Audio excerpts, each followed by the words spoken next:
And also, he has been an advisor for the United Nations for very long. So he knows the situation everywhere. He is trained in the social sciences, but also teaches class that students from both humanities and social sciences would take. So his scholarship covers the aspects of sociology, anthropology, and history, and economics.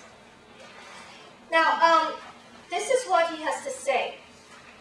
How do we think about culture and connect it to economics? So connections, connecting culture and economics.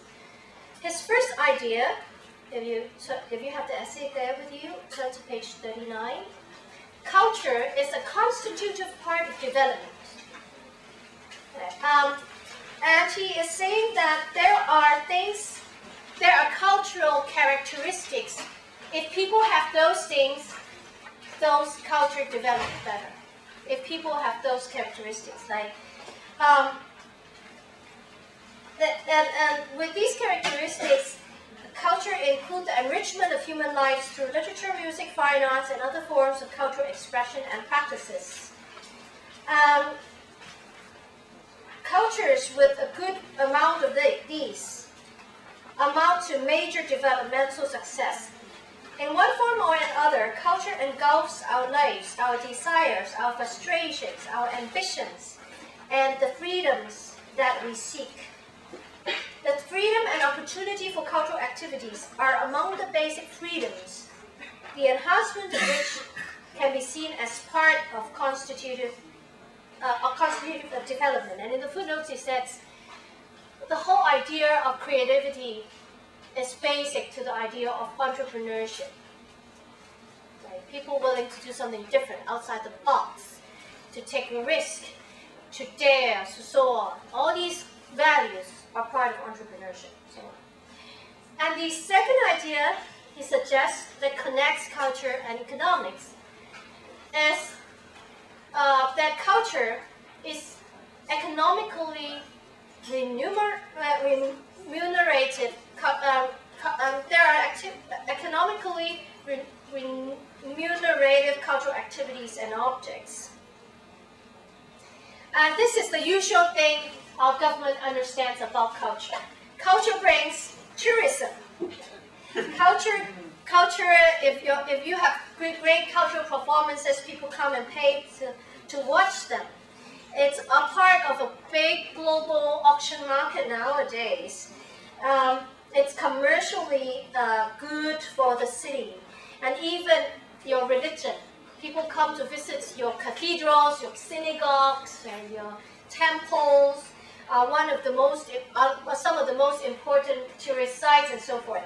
And he said, even if we prevent tourist activities that harm the culture, still, having people to come to understand your religion, to understand your culture, makes them more understanding about you and your community, your values, and make people come to respect your religion, respect your culture, and be sympathetic to you as a people.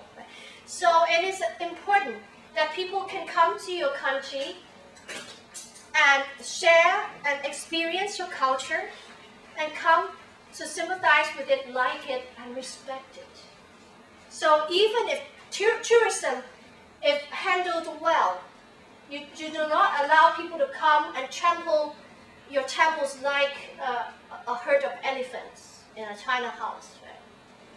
But if you educate your tourists well in the process and make them respectful cultural tourists, and make them do a more in-depth understanding of your culture rather than just shop for the most superficial souvenirs of your culture. If you encourage more the new form of tourism that is more in-depth and backpack kind of tourism rather than package tour that runs you 5 minutes through every single site. If you promote quality tourism, you don't just earn. You earn repeated tours. People will come more than once. How many times would you go to the Statue of Liberty? Maybe once in your life. The second time you go to New York, you don't go to the Statue of Liberty anymore. You would go to all sorts of other performances and places. So your culture actually gets people to come back to your city more than once. See? And the more they know about your culture and your religion and so forth, the more they respect and understand you. So there's a lot, and that's a cultural aspect to tourism as well. So this is what he's saying there. Now the third point, next page 40. The cultural factors influence economic behavior.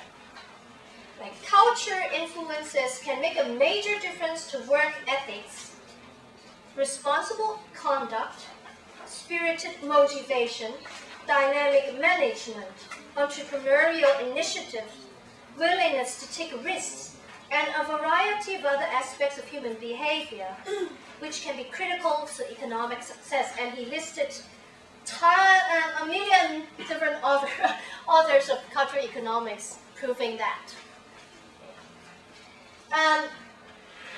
This is what I tend to call cultural infrastructure.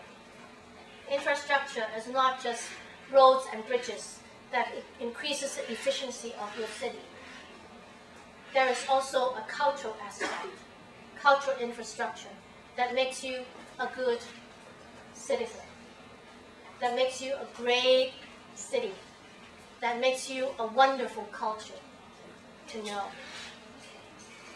Now, the fourth point, culture and political participation. And he thinks that the more open, inclusive, and welcoming and democratic your city, the more people like your city.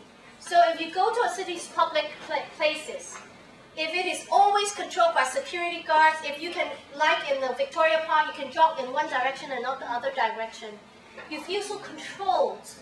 You feel so uncomfortable. You feel always being under surveillance camera. And in every shopping mall, security guards are not welcoming and direct you to, walk up the escalator and so on. You don't feel welcomed in a city like that. You need a city with a democratic, open culture, tolerant to differences, allowing people to sit wherever they want to sit, and not having benches with a lot of divisions so you can't lie down. Not only beggars want to lie down. A tourist, the richest person with high heels wants to lie down. A tourist, the richest person with high heels wants to lie down.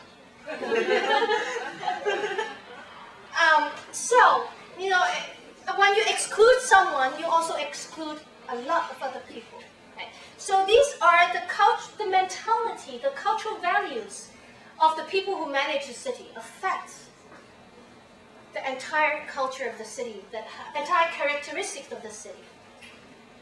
And we need to teach the security guards in Hong Kong. There are so many of them because they've lost their jobs in the factories. There's nowhere to employ them. Hong Kong has possibly the highest density of security guards in the world.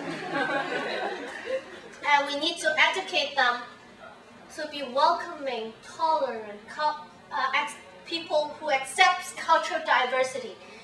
And there was once when a very important ambassador in Muslim clothing being treated very, very badly by our security guards because the security guard thought she was an Indonesian domestic worker.